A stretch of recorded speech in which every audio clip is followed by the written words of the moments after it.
Urdu stories. जंगल में कई किस्म के पेड़ और जंगली जानवर रहा करते थे। जंगल के बीच में तालाब था और इस हिस्से में अक्सर जंगली जानवर नजर आते थे। फुर्तीले हिरन, तेंदुए, शेर, हाथी, जंगल एकदम खुशहाल था। ये देखिए कैसे छोटा सा हिरन पेड़ की जड़ों के साथ खेल रहा है। भले ही उसके लिए ये बस एक खेल है, लेकिन उस पेड़ के लिए ये तकलीफ देह है। हिरन के जाते ही वो पेड़ जोर जोर से रोने लगा।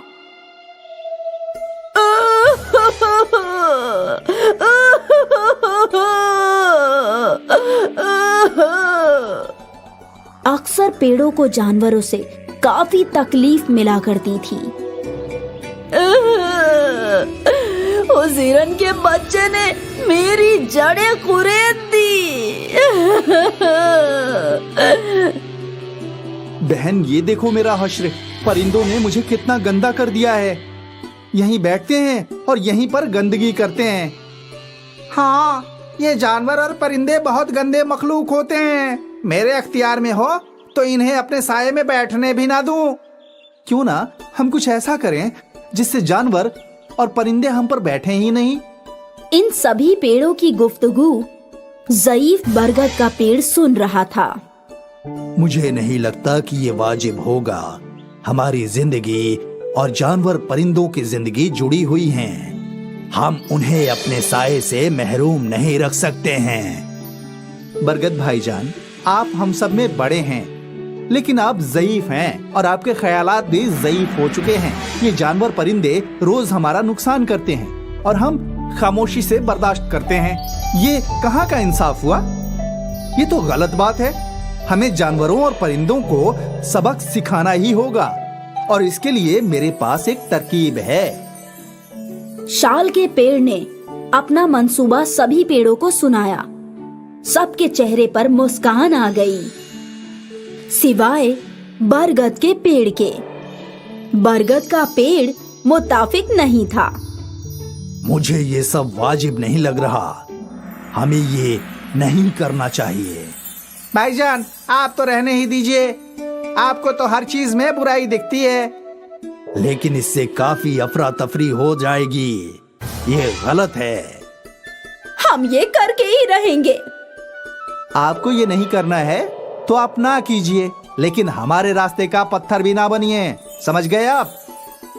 सभी पेड़ों ने बरगद के पेड़ की बात नहीं सुनी और वो अपने फैसले पर डटे रहे। कुछ देर बाद एक तेंदुआ शाल के पेड़ के साए में बैठ गया। शाल का पेड़ इसी ताक में था और फिर एकाएक शाल का पेड़ जोर जोर से हिलने लगा। उसके पत्ते गिरने लगे और एक शाख टूटकर तेंदुए के सिर पर गिरा और वो खौफ के मारे भाग गया। देखा मेरा कमाल? मजा आ गया। ये तो बहुत बढ़िया था। अब से हम ऐसा ही करेंगे। क्या इससे परिंदे भी भागेंगे? जब इतना बड़ा तेंदुआ खौफ से कांप सकता है तो परिंदे तो बहुत छोटी चीज है मेरे भाई। हाँ, बिल्कुल सही। कुछ देर बाद संतरे के पेड़ पर कुछ परिंदे आकर बैठे। शाल भैया, मुझे देखो। संतरे के पेड़ ने भी वही किया। वो जोर जोर से हिलने लगी। उसने अपनी शाखाएं हिलाई और सारे परिंदे फुर फुर उड़ गए। वाह वाह, ये तो बहुत बढ़िया है। देखो सब कैसे भाग गए। बहुत खूब। ये सब गलत है। ऐसा मत करो। हम तो ऐसा ही करेंगे। आपको जानवर परिंदों को आसरा देना है तो आप दीजिए। एक बार फिर पेड़ों ने बरगद के पेड़ की बात नहीं सुनी। अगली बारी आम के पेड़ की थी। आम के पेड़ पर बंदर आ गया। आम ने अपनी शाखा से बंदर की पिटाई की। बेचारा बंदर खौफजदा होकर भाग गया। आज पहली दफा मुझे खुशी मिल रही है। ये बंदर मेरे आम पकने से कबल ही तोड़कर खाने लगते थे। आज इसे सबक सिखाकर मजा आ गया। तो तय रहा, आज से हम किसी जानवर या परिंदे को हमारे साये में बैठने नहीं देंगे और ना ही उन्हें हमें नुकसान पहुंचाने देंगे। बिल्कुल सही। लेकिन अगर तुम लोग जानवर परिंदों को आसरा नहीं दोगे तो वो कहाँ जाएंगे? वो कहीं भी जाएं, उससे हमें क्या। हमें बस इतना इल्म है कि जानवर परिंदे हमें नुकसान पहुंचाते हैं, बस। बरगद के पेड़ ने एक और कोशिश की। इस मर्तबा भी उसकी बात किसी ने नहीं सुनी। उस रोज से वो तीनों पेड़ जानवरों और परिंदों को खौफ ज़दा कर भगाने लगे। आहिस्ते आहिस्ते जानवर परिंदे वहाँ कम आने लगे। अब वहाँ बिल्कुल सुकून था। कितना अच्छा लगता है ना, यहाँ बस हम हैं और कोई नहीं। कोई भी हमें परेशान नहीं कर सकता। इसी को तो खुशहाल जिंदगी कहते हैं। नहीं, ये खुशहाली नहीं है, ये वीराना है। जानवर परिंदे और हमें ऊपर वाले ने एक साथ जोड़ा है, क्योंकि हमारी जिंदगी जुड़ी हुई है। तुमने ये सब करके बड़ी परेशानी को दावत दी है। कौन सी परेशानी बड़े भाईजान? हमें तो कोई भी परेशानी नजर नहीं आ रही। लगता है परेशानी बड़े भाईजान के दिमाग में है। बरगद का पेड़ बेहद फिक्रमंद था। उसे इल्म था कि ये सब गलत है और कुछ बहुत बुरा जरूर होगा। खैर, कुछ रोज गुजर गए और एक रोज यहाँ 2 लकड़हारे आए। लकड़हारों को देखकर सभी पेड़ फिक्र में पड़ गए। ये यहाँ क्यों आए हैं? अब तक तो ये लोग कभी नहीं आए। ये सब तुम्हारी गलती है। तभी लकड़हारे आपस में गुफ्तगू करने लगे। मैं कब से इस जंगल के इस हिस्से में आना चाहता था, तो आए क्यों नहीं? क्योंकि अक्सर यहाँ जंगली जानवर आराम फरमाया करते थे।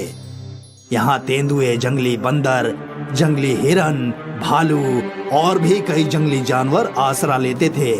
तो अब वो सब कहाँ हैं? क्या मालूम, कुछ हफ्तों से मुझे कोई भी जंगली जानवर नजर ही नहीं आया।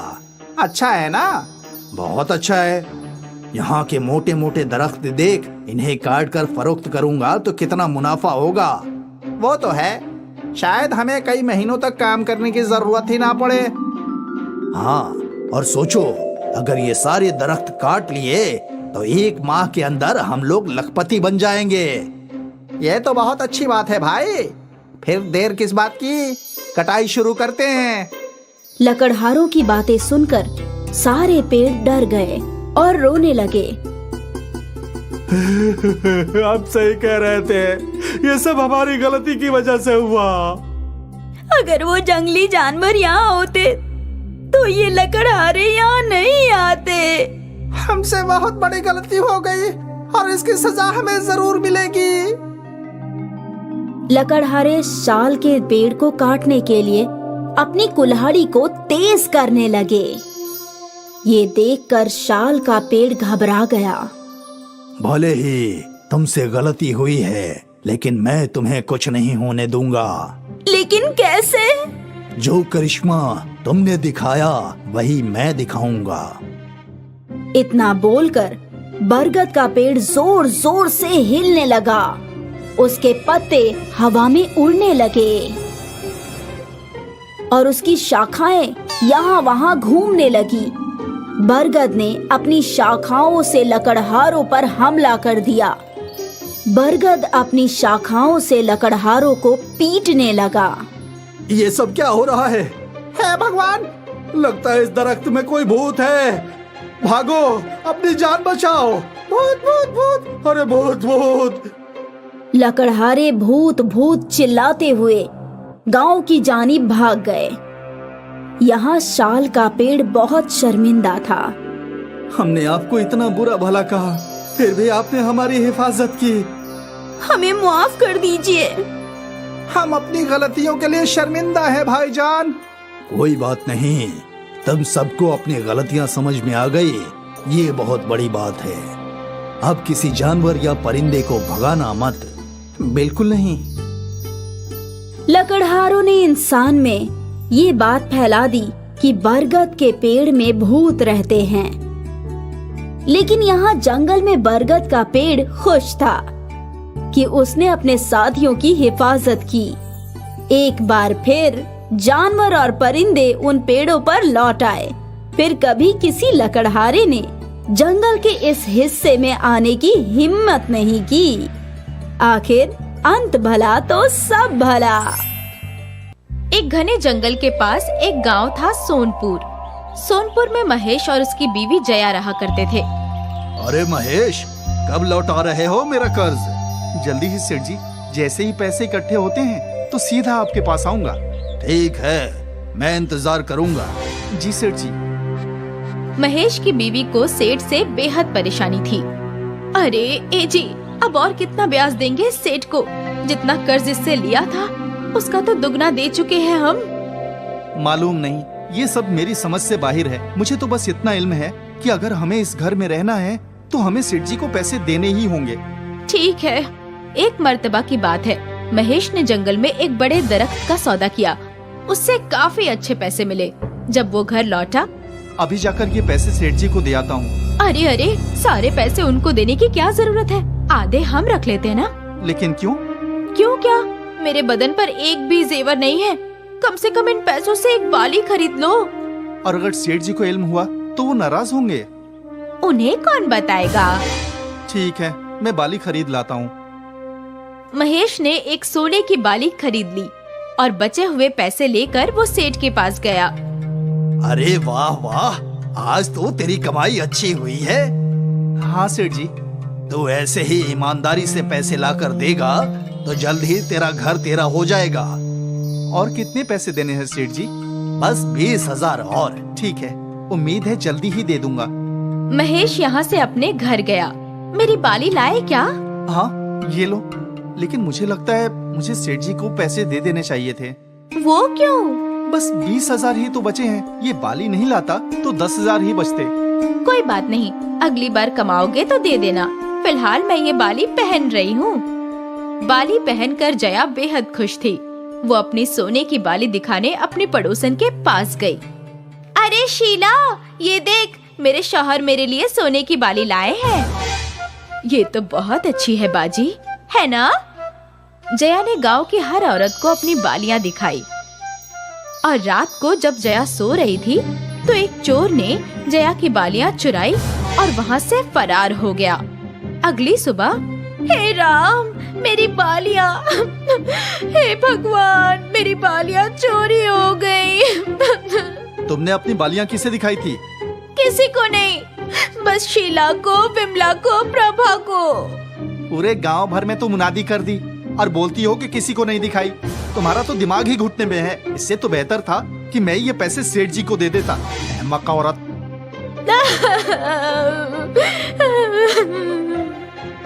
जया के दिल में कोई भी बात नहीं रहती। वो हर बात जाहिर कर देती थी।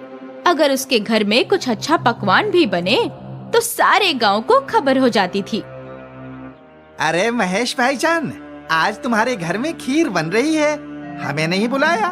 भाई, अब तक तो मैं घर पहुंचा भी नहीं हूँ। मुझे कैसे खबर कि घर में क्या बन रहा है? हमें सब खबर है, जया भाभी ने बताया। महेश तमतमाता हुआ घर पहुंचा। पूरे गांव को इत्तला कर दी कि तुमने खीर बनाई है। इसमें क्या गलत है? बनाई है तो बनाई है। अरे बनाओ तो खुद खाओ ना। दुनिया को खबर करने की क्या जरूरत है? तुम्हारी इस आदत से परेशान हूँ मैं। कोई बात खुद तक नहीं रखती, सबका ढिंढोरा पीटती रहती हो। अक्सर महेश जया को डांटता भी था। एक रोज की बात है, महेश जंगल में लकड़ियां काटने गया था। वो एक बहुत तगड़ा दरख्त काट रहा था। तभी उसके पैर में कुछ चुभा। उसने नीचे की मिट्टी खोदी तो उसे एक घड़ा मिला, सोने की मोहरों से भरा हुआ। वाह वाह, मेरे तो नसीब ही खुल गए। हे ऊपर वाले, तेरा लाख लाख शुक्रिया। अभी से घर ले जाता हूँ। नहीं नहीं, महेश को जया की बेवकूफी का ख्याल आया।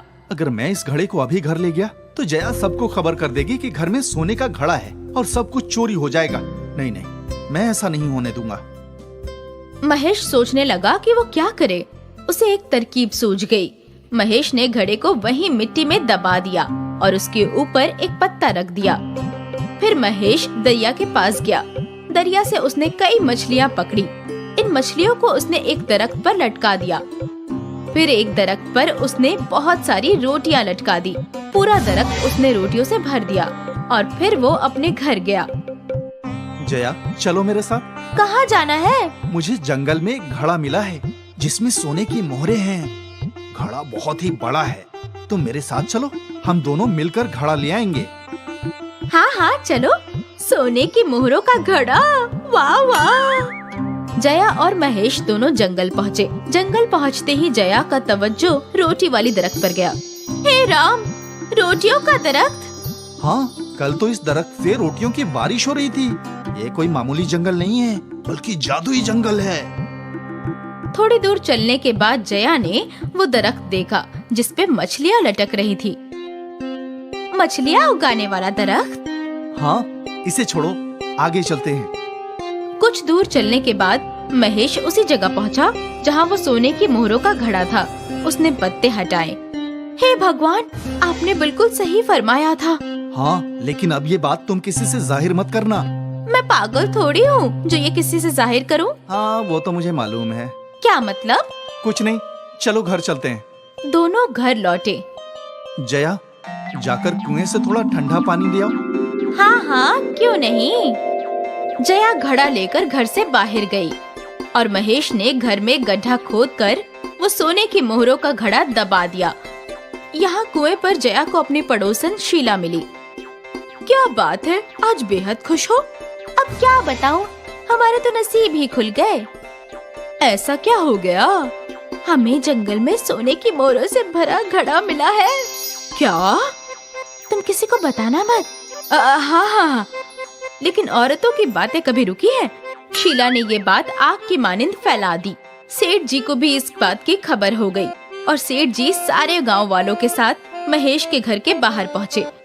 अरे ओ महेश, ओ महेश, अरे बाहर आ। अब क्या हुआ सेठ जी? तुझे इल्म नहीं कि क्या हुआ? तुझे सोने की मोहरों का घड़ा मिला है जो तू सारे गांव वाले से छुपा रहा है। सोने की मोहरों का घड़ा? वो भी मुझे? ये आपसे किसने कह दिया? और कौन कहेगा? तुम्हारी बीवी पूरे गांव वालों से कहती फिर रही है। सेठ जी, मेरी बीवी दिमाग से थोड़ी सी खिसकी हुई है। अगर झूठ लगे तो उसी से पूछिए कि वो कब जंगल गई और क्या क्या हुआ। ठीक है जया, बताओ जंगल में क्या क्या हुआ?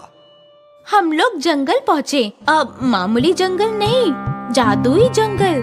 वहाँ एक दरख्त पर रोटियां लटकी थी, करिश्मा था।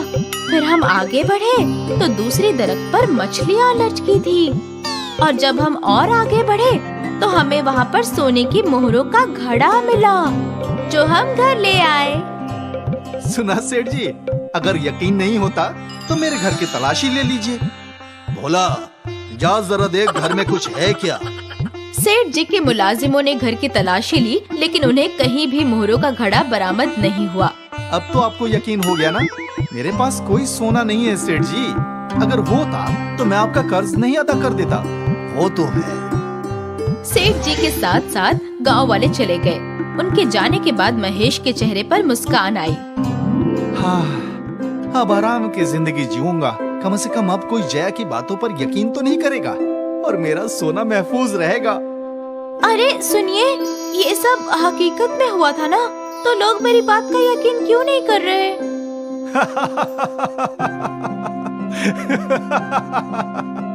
जया परेशान थी, लेकिन महेश खुश था। उसका सोना महफूज था।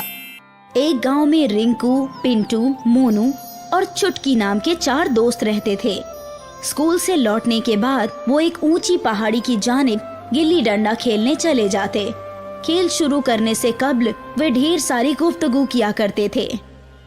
मैं अपने दादा के साथ घूमने जाता हूँ तो मैंने दादा को अक्सर लोगों से गुफ्तगू करते सुना है कि बचपन बहुत अच्छा होता है, बचपन में बहुत मजे आते हैं, लेकिन मुझे तो ऐसा कुछ लगता ही नहीं। हम लोग इस वक्त अपना बचपना जी रहे हैं और हमें तो कोई मजा नहीं आ रहा। हम अपनी ख्वाहिश पूरी करने के लिए पैसे खर्च नहीं कर सकते, खाना भी वही खाना पड़ता है जो घर पर बनता है, ना चाहते हुए भी स्कूल जाना पड़ता है और पढ़ाई करनी पड़ती है। तो फिर बचपन मजेदार कैसे हुआ? मेरे अब्बा कहते हैं कि बचपन मजेदार इसलिए होता है कि बचपन में कोई जिम्मेदारी नहीं होती। मेरे अब्बा अपने मुलाजमत से बहुत परेशान रहते हैं। वो जिस शख्स की दुकान पर मुलाजमत करते हैं वो बहुत खड़ूस किस्म का है, पैसे देने में बहुत आनाकानी करता है। बचपन में पैसे नहीं कमाने पड़ते, शायद इसीलिए ही बचपन अच्छा होता है। मुझे तो लगता है कि जवान लोगों की जिंदगी अच्छी होती है, कम से कम उन्हें शादी करने का मौका तो मिलता है। हम लोग तो चाह कर भी शादी नहीं कर सकते। चलो दोस्तों, गुफ्तगू बहुत हो गई, अब गिल्ली डंडा शुरू करते हैं। हाँ चलो। एक रोज की बात है, पतझड़ का मौसम था और बहुत तेज हवा चल रही थी। रिंकू ने गिल्ली को खूब लंबा उड़ाया। हवा से गिल्ली पहाड़ी के पार चली गई। अब क्या करे, गिल्ली तो पहाड़ी वाले जंगल में चली गई। चलो पहाड़ी पार करके उस पार जंगल में चलते हैं। नहीं, हमें उसके पास नहीं जाना चाहिए। मेरी दादी बताती है कि पहाड़ी पार का जंगल अच्छा नहीं है, वहाँ जाना खतरनाक है। हमारी सारी गिल्लियां खो चुकी हैं और हमारे पास नई गिल्लियां खरीदने के पैसे भी नहीं हैं। हमें पहाड़ी पार जाना ही होगा। ठीक है, तुम लोग आगे आगे चलना, मैं सबसे पीछे चलूंगा, ताकि अगर कोई शेर या भेड़िया मिल जाए तो तुम लोगों को खा जाए और मैं भाग सकूं, ताकि तुम लोगों के मरने की खबर तुम्हारे खानदान तक पहुंचाने वाला भी तो कोई चाहिए। चारों दोस्त गिल्ली लेने पहाड़ी वाले जंगल में पहुंचे। उन्हें किसी के जोर जोर से रोने की आवाज सुनाई दी। ये कौन रो रहा है? मैंने कब ही कहा था कि यहाँ मत आओ। कहीं कोई भेड़िया तो नहीं रो रहा? आवाज इस सिमत से आ रही है, उधर ही चलो। नहीं दोस्तों, उधर मत जाओ, कहीं हम किसी मुसीबत में ना फंस जाए। तुम निहायती बुज़दिल हो। चलो दोस्तों, वहाँ जाकर देखते हैं कि कौन रो रहा है। चारों दोस्त उस सिमत बढ़ते हैं जहाँ से रोने की आवाज आ रही थी। कुछ दूर जाने पर उन्होंने देखा कि एक पेड़ रो रहा है।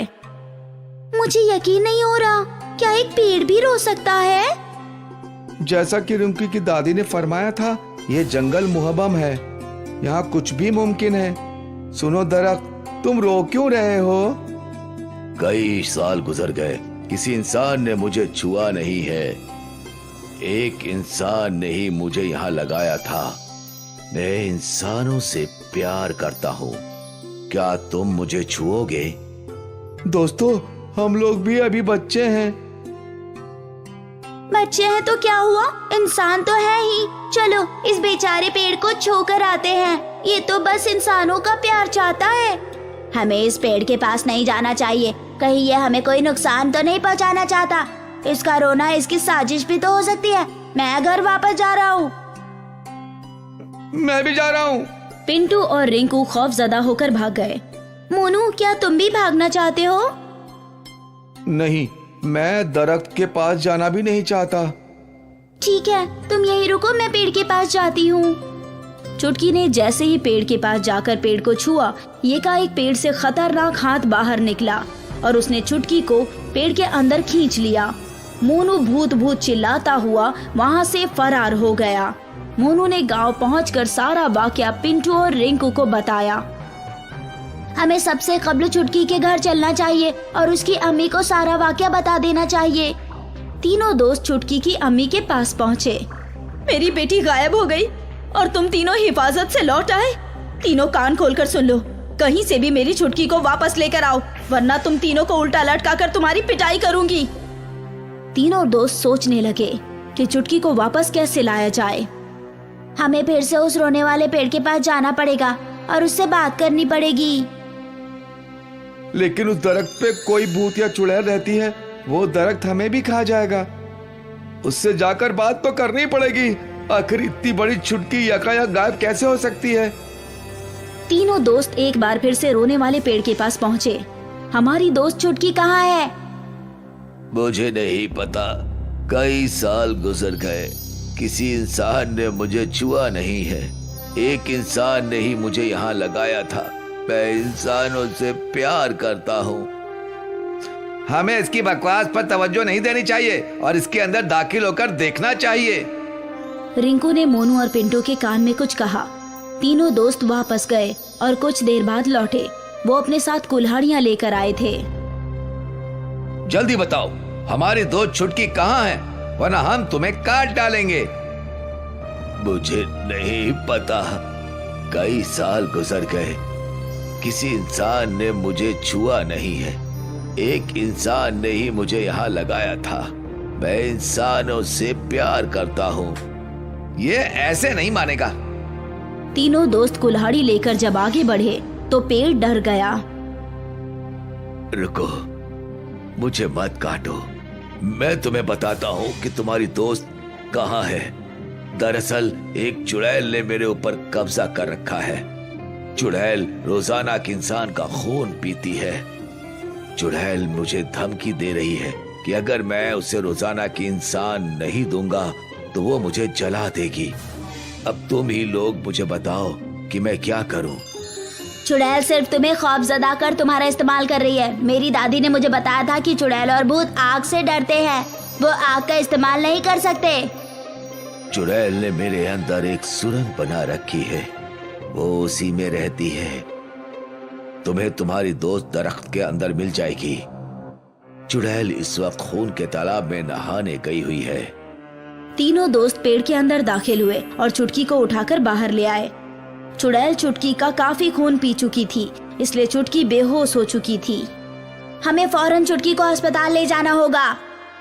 चुटकी को अस्पताल में खून की बोतल चढ़ाई गई तो चुटकी को होश आया। रिंकू और मोनू, चुटकी अब महफूज है। चलो अब उस पेड़ के पास चलते हैं। हमें उस पेड़ को चुड़ैल से छुटकारा दिलाना है।